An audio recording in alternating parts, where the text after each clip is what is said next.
প্রভু গো, আমায় রন্ধন করতে বলি সাংসজ্জায় তুমি ঘুমিয়ে পড়েছ। জেগে দেখো, আমি তোমার জন্য রন্ধন করে এনেছি। ও প্রভু গো, জাগো গো, প্রভু মোরে জাগো গো,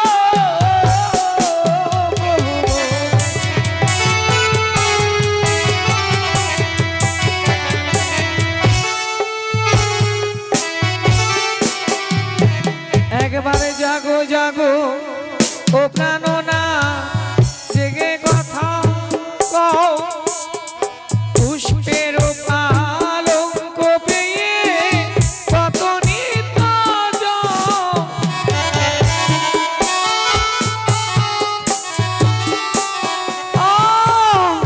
হঠাৎ যেন নয়নি নিদ্রা দেবী ভরে করলো, পারি না নিদ্রার জ্বালা সইতে। ওগো নিদ্রা নিবাসে আজ আমি স্বামী সেবা করবো বলে পৌনে রেখেছিলাম, হলো না প্রভু। তাই তোমার চরণ পাশে আমি ঘুমিয়ে পড়ছি, তুমি আমায় ক্ষমা করো প্রাণনা।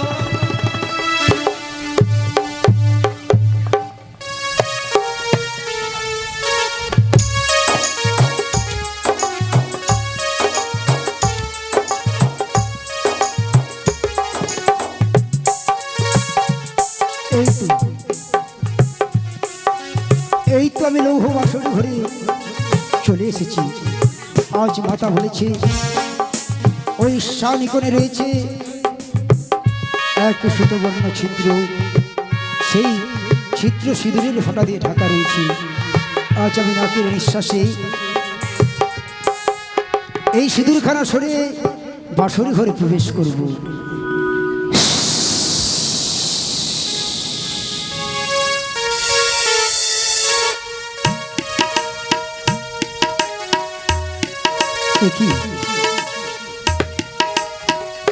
আজ আমি একই দৃশ্য দেখতে পাই। আজ লক্ষ্মীদের বেহুলা কত সুন্দরভাবে তারা যুগলে আজ ফুলের বিছানায় ঘুমিয়ে রয়েছে। আমি কিভাবে তাদের দংশন করব?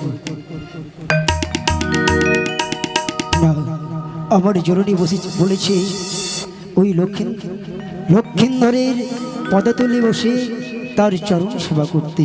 আজ আমি তার পদতলে বসে চরণ সেবা করব। ওরে লক্ষ্মীন্দর, আজ তুই জেগে দেখ, আজ তোকে দংশন করবার জন্য এই লৌহ বাসরি ঘরে কালিয়া রাগিনী প্রবেশ করেছি। তুই জেগে দেখ। ও মরি হায় রে হায়, নিদারুণ হইল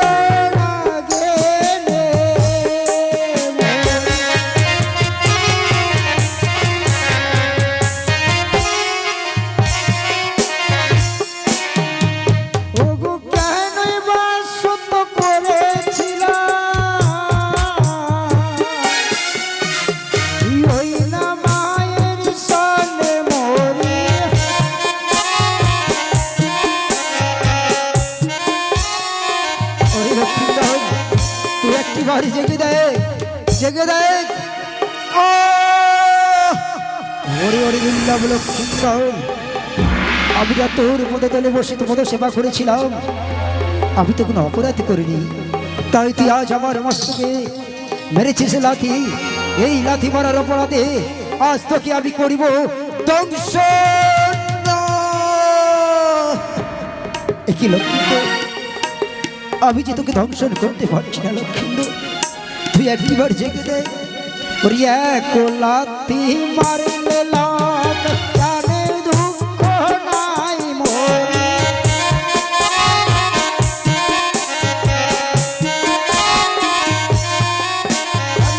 এক লাথি মারলে লখা আমার প্রাণের দুঃখ নাই মোরে।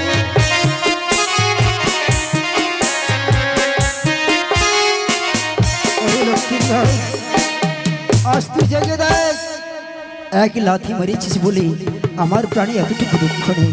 লক্ষ্মীন্দর, তুই জেগে দেখ।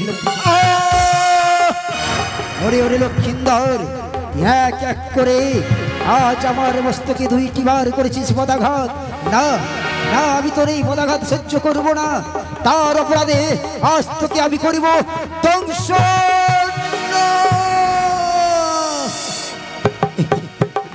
আমি যে দংশন করতে পারছি লক্ষিন্দর, আমি যে পারছি না।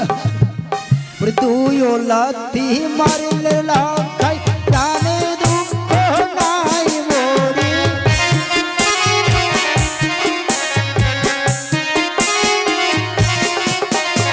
তুই ও লাথি মারলে লাখাই আমার প্রাণে দুঃখ নাই মরি।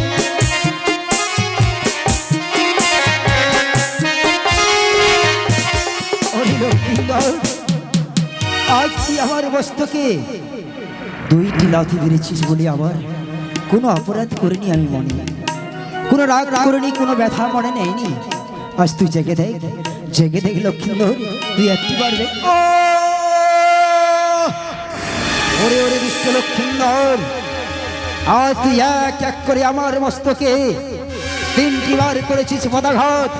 না, আমি আর তোর এই পদাঘাত সহ্য করব না। এই 3টি বার আমার মস্তকে পদাঘাত করার জন্য আজ এই অপরাধে তোকে আমি করিলাম ধ্বংস।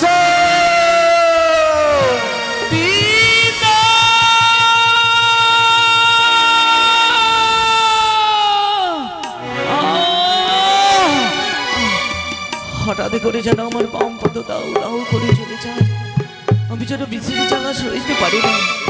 দিন হয় না, শুধুমাত্র অন্ধকারই অন্ধকারে দেখছি। নিশ্চিত লৌহ মাছের ঘরে যেন অন্ধকারে পরিণত হয়ে গেল হঠাৎ করে। না না না, বেহুলা, ওগো ওগো, তুমি শুনছো? বেহুলা, ওগো ওগো ওগো, পিয়ে আমার শুনছো? একবার উঠে কথা বলো, একবারে জাগো বেহুলা, একবারে জাগো, একেবারে জেগে কথা বলো।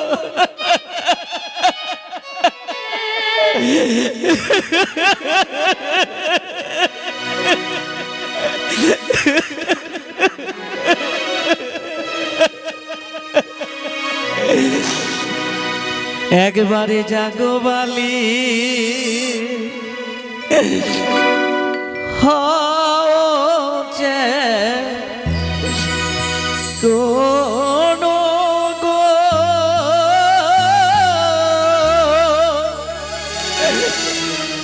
জাগো বালি, জাগো বালি, হচ্ছে কোন গো বেহুলা।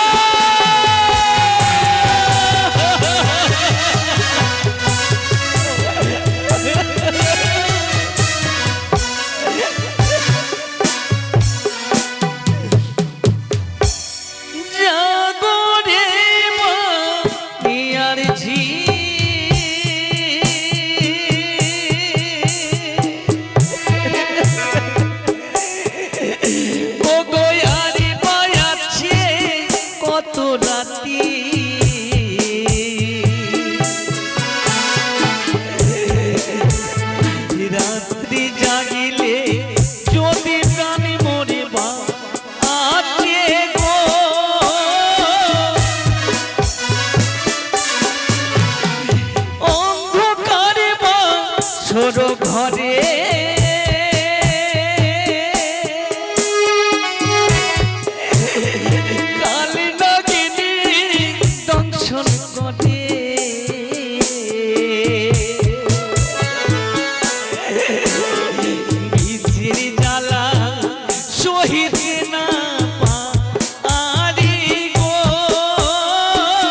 মা, একবারে তুমি এসে দেখা না, সর্বাঙ্গে যেন দাও দাও করে চলে যায়, বিচারে জ্বালা সইতে পারি না মা, তৃষ্ণায় যেন বক্ষ ফেটে যাচ্ছে, জননী তুমি একবার এসো মা গো।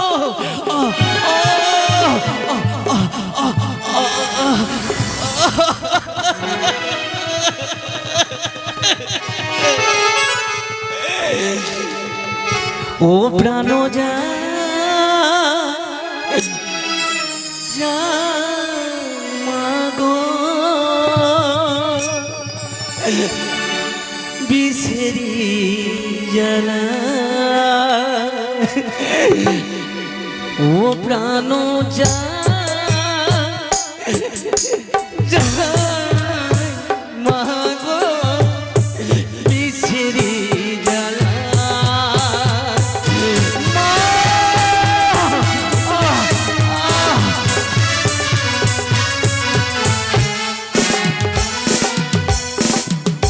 ও প্রাণ যা যা মাগো বিসরি জ্বালা।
একই কুশান্ত দর্শন করলাম, লোহদণ্ড চর্মদুরি যেন দুটির সাজনী, স্বামী ধরিয়া আমার করে টানাটানি। এমন কুশান্ত দর্শন করলাম কেন? বাসর ঘরে আমার বাতি জ্বালানো ছিল, বাসরের বাতি নিভল কি করে? না না না, সবার আগে যে আমার বাতি জ্বালানো বাঞ্ছনীয়, তাই আমি বাসরের বাতি জ্বালা। নির্মল বাতাসে বাতি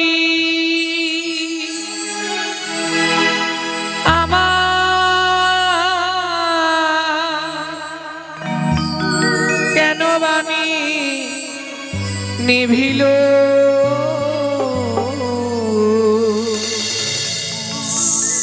মানিক রতন বাতি আমার কে হরিয়া নীল বাতি জ্বলিয়া না জ্বলিছে।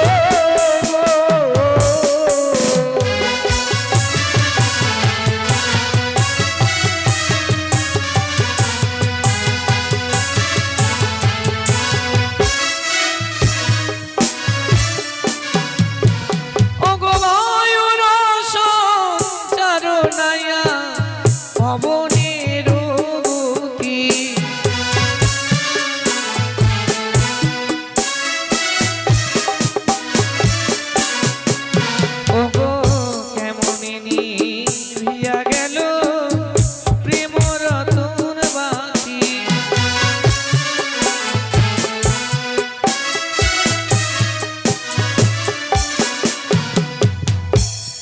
প্রাণনা স্বর্ণ পালঙ্ক ছেড়ে কেন সাহিত্য কি ও তুমি সদর সর্ব পালিয়ে যায়?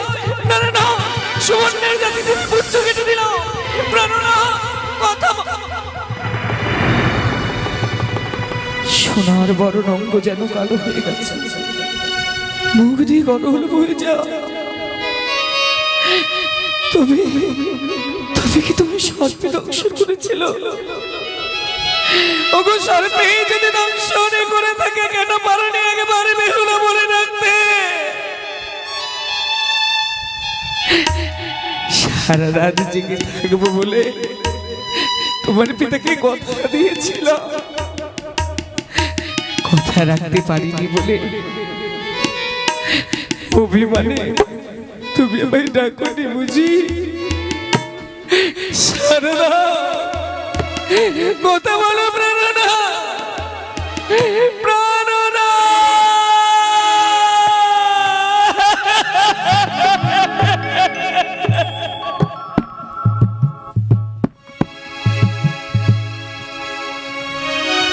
ওরে কে বা ওরে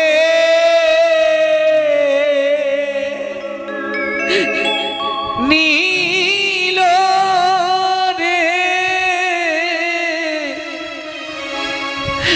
হাই রে আমার সখ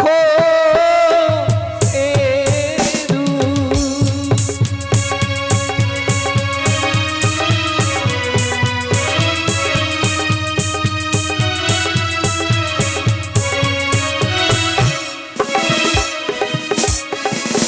জাগো জাগো ও গো প্রাণনা, অভাগিনী পতি গো আমার।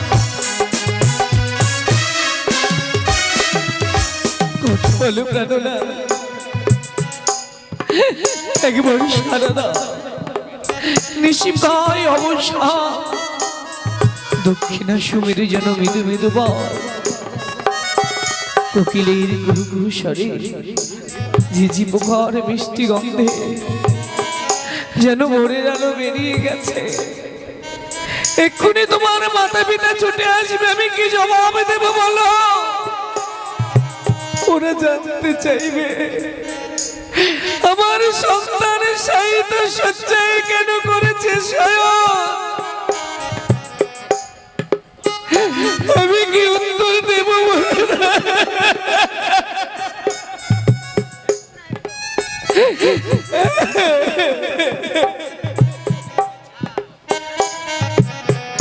কারবায় আমি ভেঙেছিলাম ভরা ভাতে আরি রে আমার।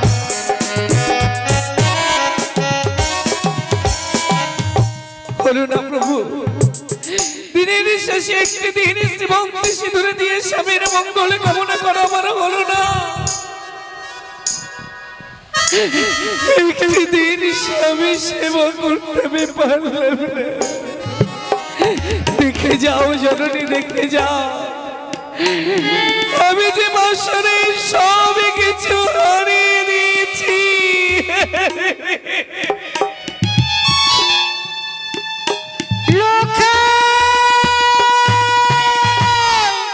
আমি আসছি বাবা, আসছি। আজ আমি শুনতে পাচ্ছি কারণ বৌমা কে? আমি এসেছি মা, আমি এসেছি তোমার অপেক্ষা করো, আমি এক্ষুনি খুলে দিচ্ছি বাসনের দরজা। তুমি এইভাবে ভেঙে পড়ে আছো এক এক করে 3টি প্রহরে জেগেছিলাম, আমি বাকি শুধু 1টি প্রহরে জানতে পারিনি বলে কোথা থেকে কার বিষধর সর্প এসে স্বামীকে করেছে কি করেছো বৌমা, কি করেছো?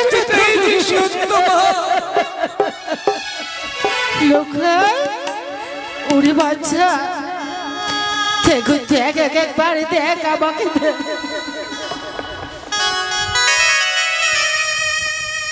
শোনা একবারে মা বলে একবার ডাক্তার একবার বলে সবাই মিলে আমাকে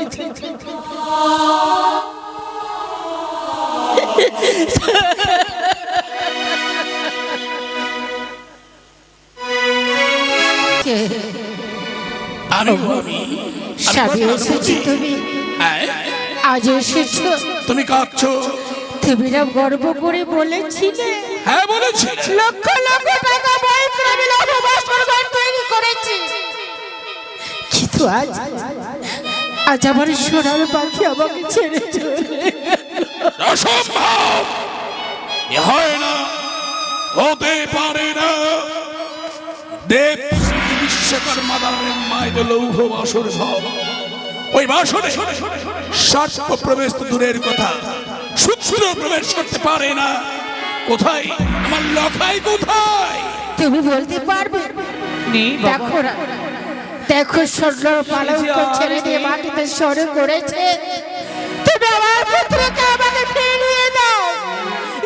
তুমি বলেছিলে না তোমার পুত্রকে আমি তোমার কোলে ফিরিয়ে দেবো। দাঁড়াও, শোনো, বলেছিলাম আমার প্রাণাধিক পুত্র লক্ষিন্দর ও বড় অভিমানী বাবা।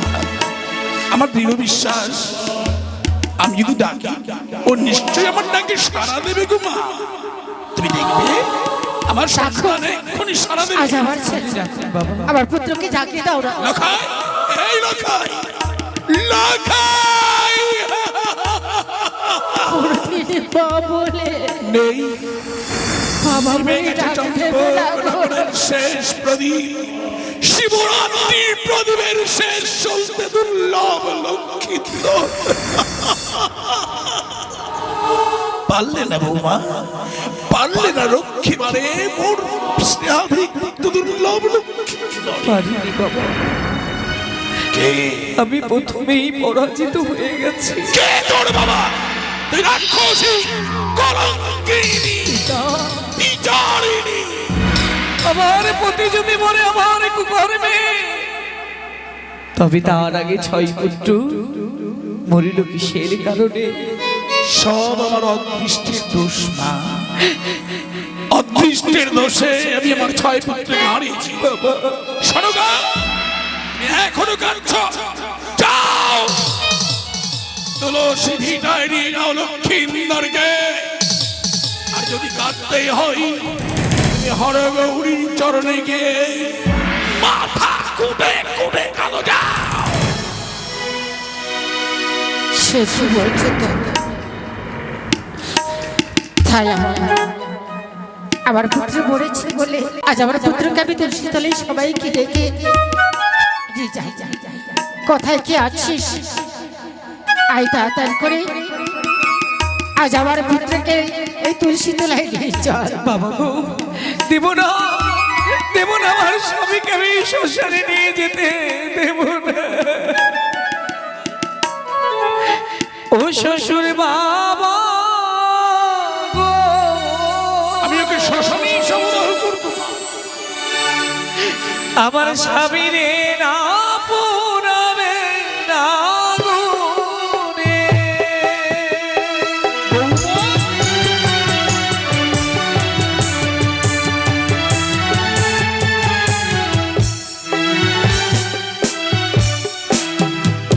ও গো না পুরাবে না তুমি বাবা, না ভাসাবে জলে। করবে তুমি?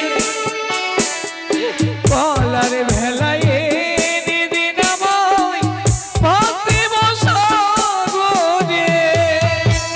না, না বাবা, কতদিন দুঃখের মামলা এগুলো কি করবে?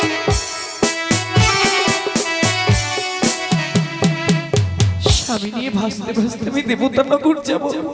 পারবে না মা। সতী নামে সাবিত্রী যদি দ্বিতীয়বার পতির প্রাণ ফিরে পায়, সাবিত্রী সে তো মহাসতী ছিল মা। কিন্তু সে তো নারী ছিল। তুমি যাবেই তাহলে তোমার মৃতপতিকে নিয়ে? যেতে আমাকে হবেই বাবা। যেতে দিতে হয়। এই মুহূর্তে অষ্ট অলঙ্কার গুলি তুমি খুলে দাও। কারণ তুমি বিধবা। ওই আমার অষ্টয়ালো এ আমি কি করলাম? লে ও বাবা গো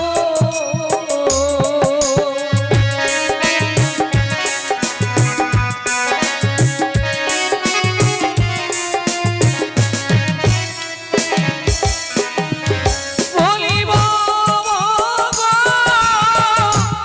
চম্পকে গো রেও গো কে দিও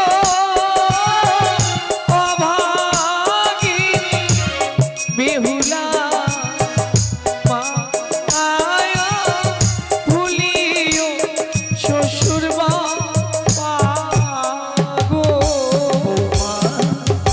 আপনার আদেশ অনুসারে তুমি দেখতে দেখতে অষ্টলঙ্কার গুলো খুলে দিলে মা। এবার তোমায় যাবার অনুমতি দিই। তথাপি আমি তোমায় বলছি এসবের কিচ্ছু প্রয়োজন নেই। গৃহ মাজারে ছয় ছয়টি পুত্রবধূ যেমন আমার পিতা পিতা বলে ডাকে, তুমি আমায় তেমনি ভাবে ডাকবে। আমি জানবো আমার লক্ষ্মীন্দর বাকি বাবা বাবা বলে ডাকবে। না পিতা না, পৃথিবীর কোনো কিছুর বিনিময়ে আমি চম্পকে এতই যদি তোর প্রতিভক্তি, তবে কেন কেন তুই হারিয়েছিস বাসরে ঘরে তোর প্রাণপতিকে?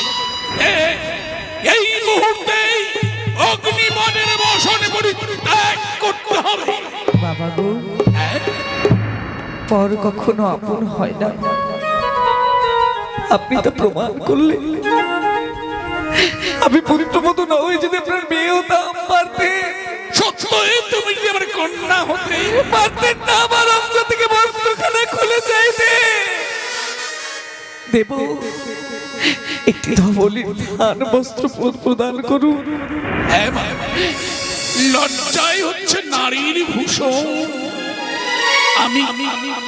আমি তোমায় একখানা শ্বেত বস্ত্র পরিধান করব, সেই ধবল বস্ত্র পরিধান করে যাবে তুমি লাল তো লালসার প্রতীক।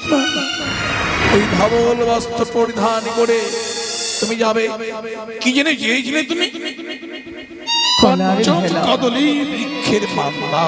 হ্যাঁ পিতা, এক ছড়ি কলা বেটি নয় বুড়ি করি, অকারণে এত করি কেন নষ্ট করি? শোনো বলুন বাবা।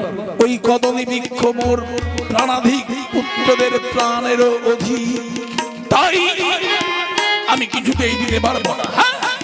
কদলী বৃক্ষ যদি তোমায় নিয়ে যেতে হয়, উপযুক্ত করি দিয়ে তবেই তুমি নিয়ে যাবে। বিষ্ণুর নিয়তি, এই তোমার নীতির পরিহাস। দেখো, তুমি আমার ভাগ্য লিপি করেছিলে না, ভাগ্যের খেলা। আজ তুমি দেখলে নিজেই চোখে উঠবে, আমি রাজকন্যা, রাজকুলবধূ। আমায় কদলী বাতাস ক্রয় করে নিতে হবে, কদলীর বৃক্ষ বিনামূল্যে শ্বশুর ঠাকুর তোমায় প্রদান করবে না। ও মা, তোমরা আমায় দয়া করে কিছু ভিক্ষে দেবে গো। ভিক্ষার অর্থ দিয়ে আমি শ্বশুর ঠাকুরের থেকে কদলী বৃক্ষ ক্রয় করে নেব। দাও না মা, আমাকে ডেকে দয়া করে কিছু ভিক্ষে দাও। জানি আমি আমার স্বামীকে দেবতা নগরে নিয়ে যেতে পারবো। দাও না গো, আমাকে ডেকে দয়া করে কিছু ভিক্ষে দিয়ে সাহায্য করো,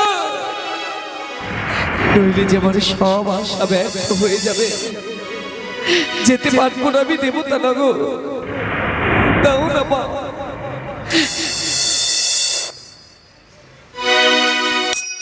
অধিকার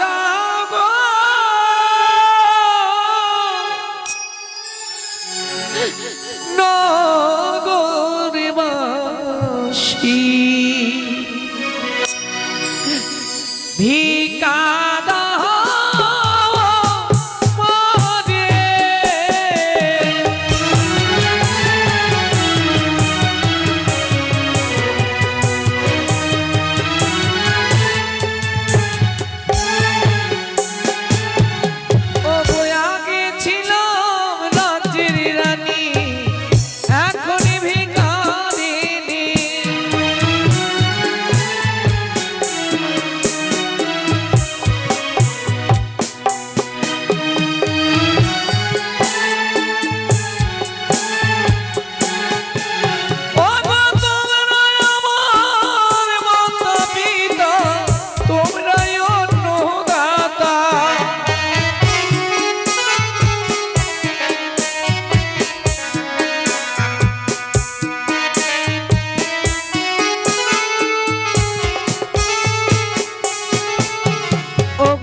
হদলি বৃক্ষ করার এই নিমিত্তে চম্পকের সকল মাতা পিতারা উদার প্রাণে মমতার ভান্ডার উজাড় করে আমায় ভিক্ষা প্রদান করেছেন। এই ভিক্ষার অর্থ গ্রহণ করে আমায় হদলি বৃক্ষ প্রদান করুন। এ কি বৌমা, হ্যাঁ বাবা, তুমি এত করি কোথা থেকে পেলে? ভিক্ষা করে নিয়ে এলাম। বৌমা, কোনদিন কারো নিকটে মাথা নত করিনি, আজ তোমার কাছে আমি হেরে গেলাম। নিন বাবা, এবার তোমায় যাবার অনুমতি নেই। হ্যাঁ মা, এবার আমি তোমায় যাবার অনুমতি দেব। তবে তুমি বলতে পারো মা, ওই ধাবল বস্ত্র তোমার রয়েছে, আর তুমি বলতে পারো মা গো, আমি কি আশায় বুক বেঁধে রাখব? আমি কতগুলো নির্দেশন দিয়ে যাচ্ছি বাবা। বেশ, উষ্ণ ধানের যেদিনই গজাইবে অঙ্কুর, সেই দিন যাইব আমি কনক দেবপুর। বাসনে জ্বালিয়ে দিলাম ঘিয়ে ভরা বাতি, দিবানিশি জলে যদি না কমে এক রতি, তবেই জানবেন আমি ফিরে আছি পতি। বেশ, এবার আমায় আদেশ করুন পিতা। বৌমা, তোমায় আদেশ দিচ্ছি মা। যখন তোমার মাতা পিতা কেউ এসে জানতে চাইবে, তোমার দাদারা জানতে চাইবে তুমি কোথায়, আমি ওদের কি জবাব দেব বলতে পারবো পিতা গো, একজন মাতা পিতা কন্যা সন্তান জন্ম দিলে একদিন নীল তুলসী গঙ্গা জল হাতে নিয়ে নিজের কন্যাকে পরের হাতে অর্পণ করে বলে দেয়, আজ থেকে আমার কন্যার দায় দায়িত্ব সবই যে আপনার। বৌমা। ওরা তো দায় থেকে মুক্তি হবে বলে নীল তুলসী গঙ্গা জলে আপনার হাতে অর্পণ করেছে। যারা সারা জীবন কন্যা দায়ী থেকে মুক্তি পেতে চেয়েছে, তারা আর যাই হোক আমার জন্য কোনো জবাব চাইতে আসবে না পিতা। তুমি আমার কাছে আশীর্বাদ চাইছো তাই না মা? কি আশীর্বাদ দেব তোমায়? মৃত ব্যক্তিকে খেলা করে নিয়ে ডোমেরা, আজ যখন শত বাধা তুচ্ছ করে তুমি যাচ্ছ সাগর জলে ভেসে, যেদিন আসবে সেদিন এসো তুমি ডোমানির বেশে। শ্বশুর বাবা গো,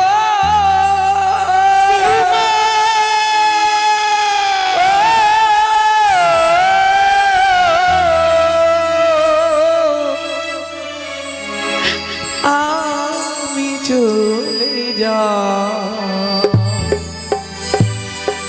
চলে যা,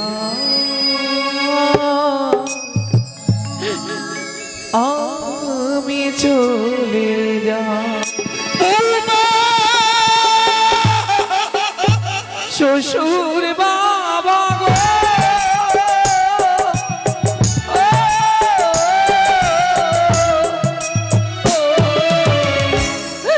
আমি চলে যা, চলে